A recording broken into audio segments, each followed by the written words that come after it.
Hi, I'm Sandra Hanson. I'm recently retired, but for 20 years I was a specialist nurse for childhood constipation. And what I'm hoping to do is to make a series of videos that will help parents manage their child with chronic idiopathic constipation.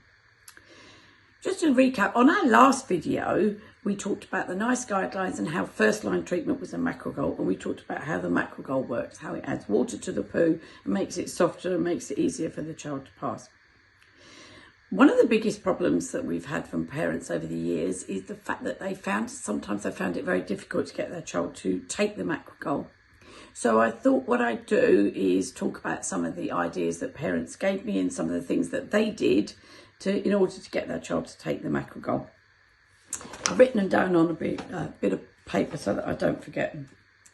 So one of the first things that really needs to be doing is make up the daily dose that you need in a jug, particularly if you're disimpacting and you're taking quite large amounts of the Macrogol. It's best to mix the whole lot up in a jug and get it cold. The reason why we like it cold is, according to some parents, it takes that sort of salty taste away and makes it much more palatable if it's colder and easier to disguise the taste. Once it's mixed up, it can be kept in a fridge and it can be kept for 24 hours.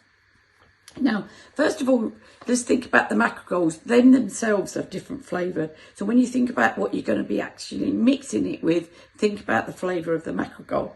So some are plain, some are citrus flavour, which are obviously much better to be mixed up with juices and things, fruit juices, and some are chocolate flavoured.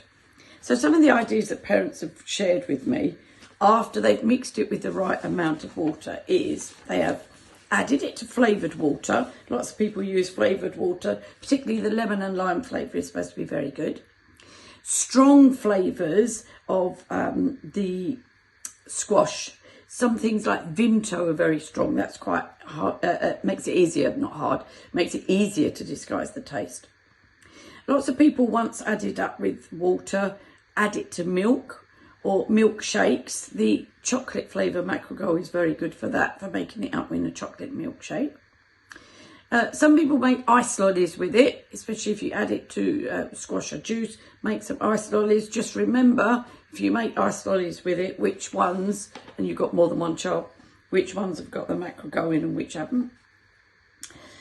Quite a lot of people actually, once it's mixed up with water, add it to juice rather than squash.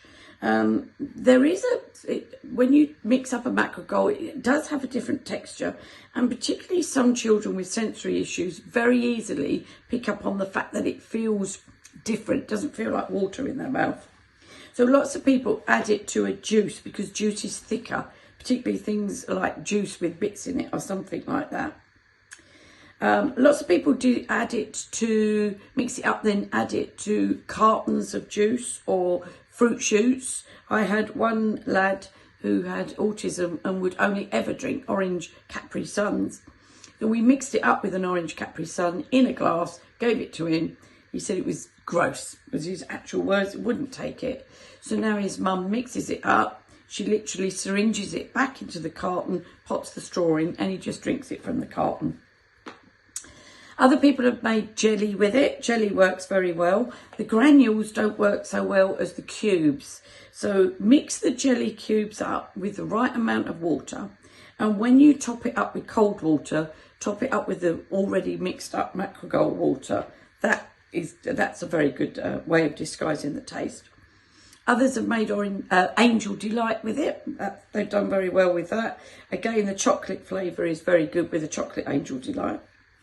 Some people have added it to fruit smoothies, to yogurts, fruit pouches, things like that. Once it's mixed up, it can be added to anything. Some have added it to other foods, porridge, soups, anything like that. Even some parents have added some of it with beans or something like that. One parent I know mixes it up with a dry cereal. What she does is she pours on the ready made up sachet, and once it's soaked into the cereal, then what she's done is she's topped it up with milk, and she finds that's a good way of getting her child to drink it. Well, I hope you found that useful. If you've got any other ideas, anything that you've found works really well for you and your child, then please feel free to share in the comments. I think our next video, we'll probably talk a little bit more about maintenance, when to take it. We'll talk a little bit more about disimpaction and how that works. And anything else that you think you would find really useful, please feel free to put in the comments. We will make a video about that. Okay, thanks. Bye.